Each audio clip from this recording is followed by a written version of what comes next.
नमस्कार दोस्तों, धार्मिक अनमोल कथा चैनल में आपका हार्दिक स्वागत है। क्या आप जानते हैं कि होलिका दहन क्यों मनाया जाता है और अगले दिन रंगों वाली होली का क्या महत्व है? इस वीडियो को पूरा देखें और धर्म, आस्था और पौराणिक कथाओं से जुड़ी रोचक जानकारी प्राप्त करें। तो चलिए होलिका दहन की आपको कहानी सुनाता हूँ। बहुत समय पहले की बात है। असुरों का एक अत्यंत बलशाली राजा था, हिरण्यकश्यप। उसने कठिन तपस्या करके ब्रह्मा जी से वरदान प्राप्त किया कि उसे न कोई देवता, न मनुष्य, न पशु मार सकता है, न दिन में, न रात में, न घर में, न बाहर, न किसी अस्त्र से, न किसी शस्त्र से।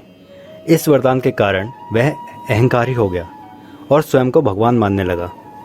परंतु उसका पुत्र प्रहलाद भगवान विष्णु का अनन्य भक्त था। प्रहलाद अपने पिता की आज्ञा न मानते हुए हर समय श्री हरि का स्मरण करता था।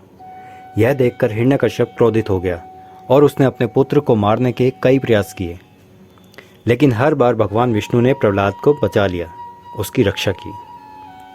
हिरण्यकश्यप ने अपनी बहन होलिका को एक योजना सौंपी। होलिका के पास एक ऐसा जादुई वस्त्र था जिससे वह अग्नि में नहीं जल सकती थी। उसने प्रहलाद को गोद में लेकर अग्नि में बैठने का निश्चय किया ताकि प्रहलाद जल जाए और वह स्वयं सुरक्षित रहे। लेकिन भगवान की कृपा से वह वस्त्र उड़कर प्रहलाद के ऊपर आ गया और होलिका स्वयं जलकर भस्म हो गई। इस प्रकार सत्य, भक्ति और ईश्वर में श्रद्धा की जीत हुई और अहंकार एवं पाप का अंत हो गया। तो दोस्तों, यह थी होलिका दहन की पौराणिक कथा। अब आपको होलिका दहन का महत्व बताता हूँ। यह उत्सव बुराई और अच्छाई की जीत का प्रतीक है। यह हमें सिखाता है कि अहंकार और अधर्म का अंत निश्चित है। यह पर्व भक्ति, श्रद्धा और ईश्वर पर अटूट विश्वास रखने की प्रेरणा देता है। होलिका दहन के दिन हम नकारात्मकता को जलाकर सकारात्मक ऊर्जा और प्रेम को अपनाते हैं। इस तरह होलिका दहन हमें यह शिक्षा देती है कि सत्य, भक्ति और धर्म की हमेशा विजय होती है। होलिका दहन के अगले दिन हम रंगों से भरी होली मनाते हैं, जिसे धुलैंडी या रंग वाली होली कहा जाता है। यह उत्सव प्रेम, आनंद और सामाजिक समरसता का प्रतीक है। तो दोस्तों, अब मैं आपको बताता हूँ रंगों वाली होली का पौराणिक महत्व क्या है। भगवान श्री कृष्ण और राधा की होली।